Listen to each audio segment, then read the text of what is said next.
Bonjour. Et coucou! Aujourd'hui, on va vous parler d'un sujet, une question qu'on nous pose tout le temps. On va vous répondre à cette question que vous nous posez tout le temps, qui est une question qui concerne le sport.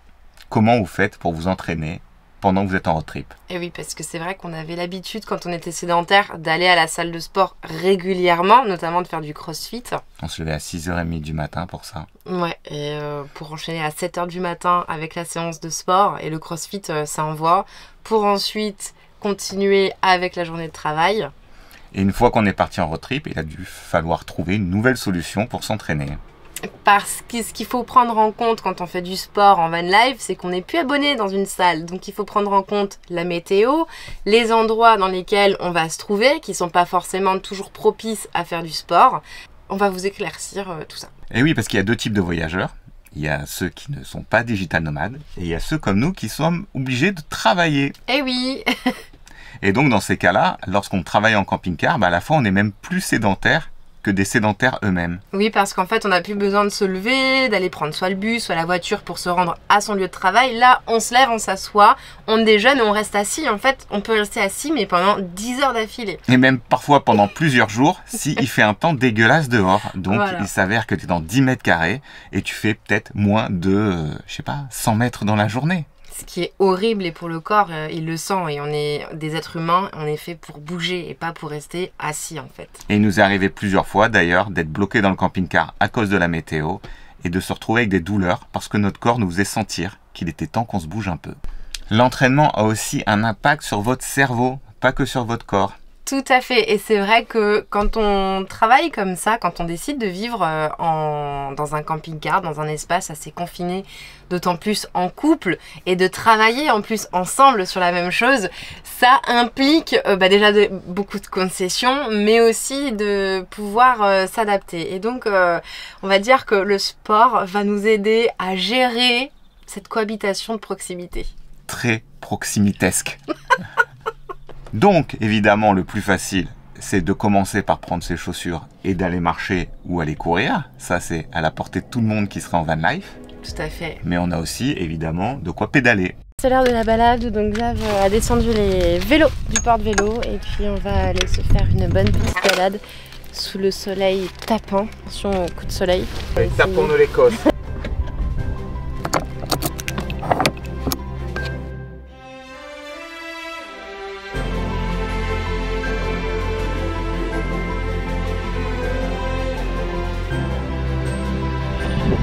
Mais...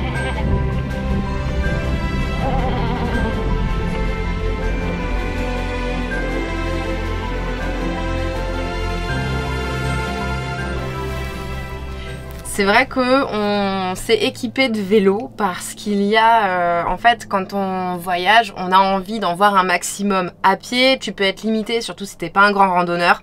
Donc on s'est acheté des vélos, pas des vélos de compète, juste ce qu'il faut pour pouvoir faire des bonnes petites balades et aller un peu plus loin que ce qu'on aurait pu faire à pied. Et en fait, rien que ça déjà, waouh, non seulement ça nous fait prendre une grande bouffée d'air frais, mais en plus ça nous fait travailler la popotin. À la course, le vélo, la marche, ça c'est bien, ça s'appelle du cardio, mais le cardio c'est bon pour le cœur.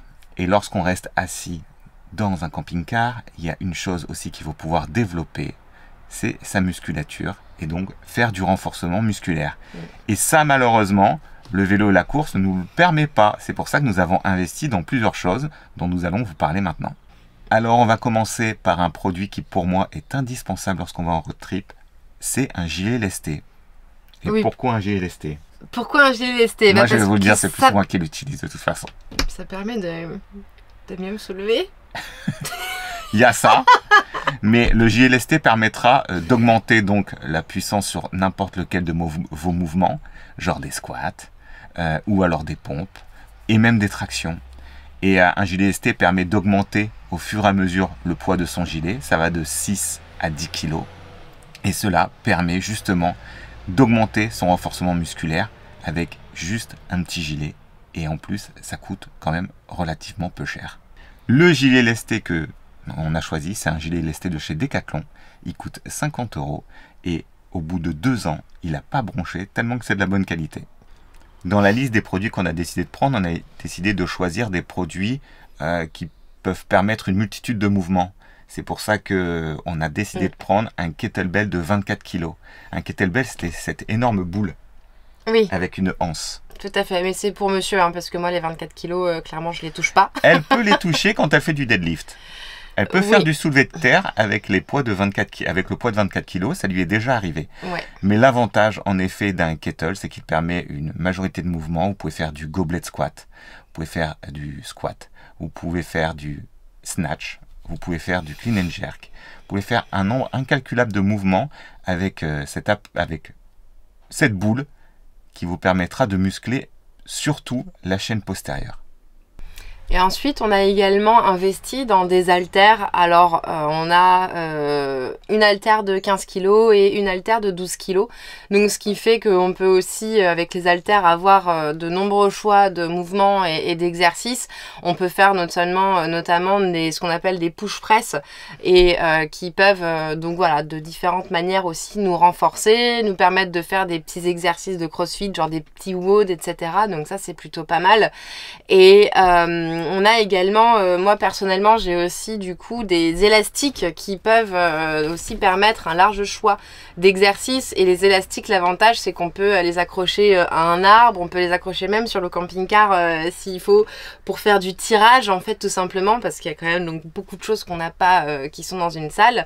Et moi, forcément, un tapis sur lequel j'ai juste besoin de faire des petits exercices de nana qui me nécessite pas forcément grand chose, hein, Du voilà. yoga, du pilates. Tout ce que je fais évidemment, voilà, hein, non, j'ai jamais fait de yoga ni de pilates, mais en tout cas tout ce qui est renfort abdos, fessiers, tout ça tranquillement sur un tapis. Avec une vidéo voilà. YouTube. Avec une petite vidéo YouTube que moi j'aime bien regarder mes filles préférées sur YouTube.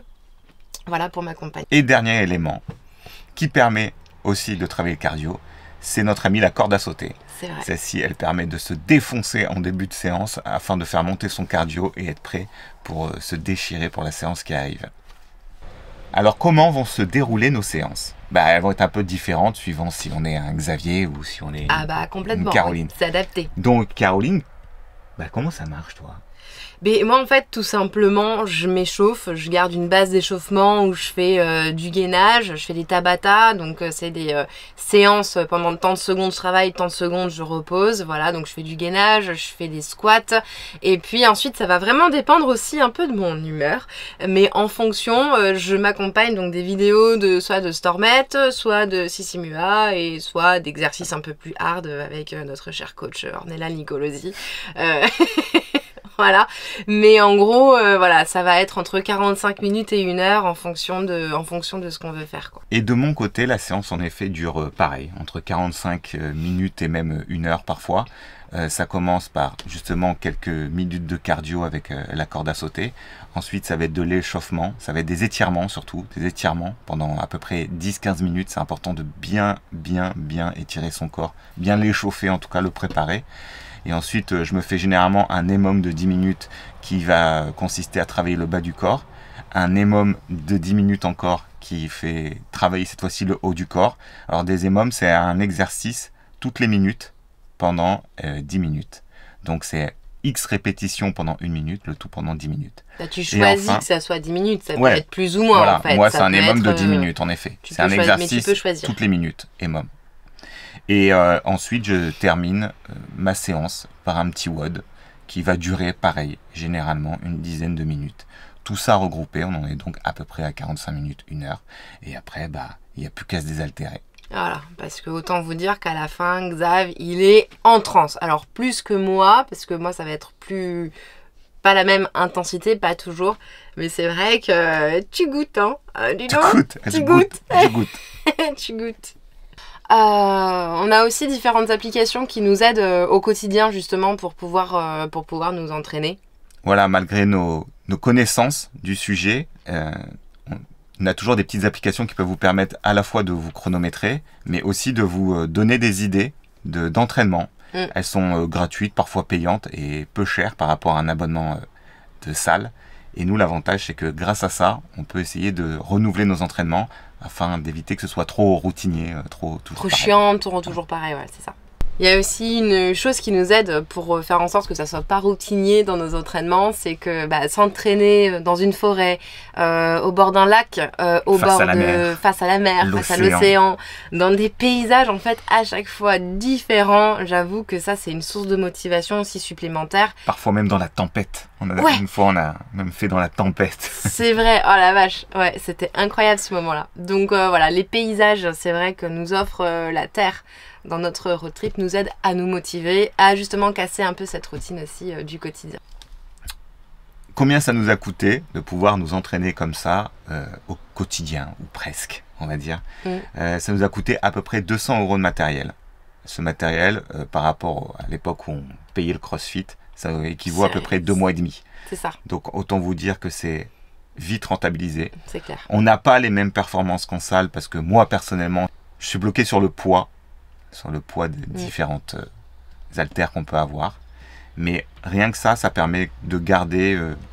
une forme, quoi. Voilà. Une forme, une activité physique, de se faire du bien au mental, etc., quoi. Donc voilà, ça dépend de tes objectifs aussi. Exactement. Mais, voilà. L'important, c'est de bouger. Tout en essayant de ne pas trop surcharger le camping-car. Là, on a à peu près 55 kg de matos. Donc ça peut paraître lourd, mais c'est tellement important au quotidien d'avoir ça. Ah mais ça nous sauve la vie en fait, vraiment, c'est un défouloir. En fait c'est devenu même pour nous vraiment clairement une addiction quoi. C'est devenu quelque chose, on est obligé de le faire. Parce que sinon mais on finirait non seulement en mauvaise santé, mais par se taper dessus, vraiment. Donc c'est vraiment important de pouvoir bouger quoi. Voilà chers amis, vous en savez plus sur notre façon de nous entraîner lorsque nous sommes en road trip. N'hésitez pas à vous abonner à notre chaîne pour rejoindre notre petite famille qui ne demande qu'à grandir. À bientôt.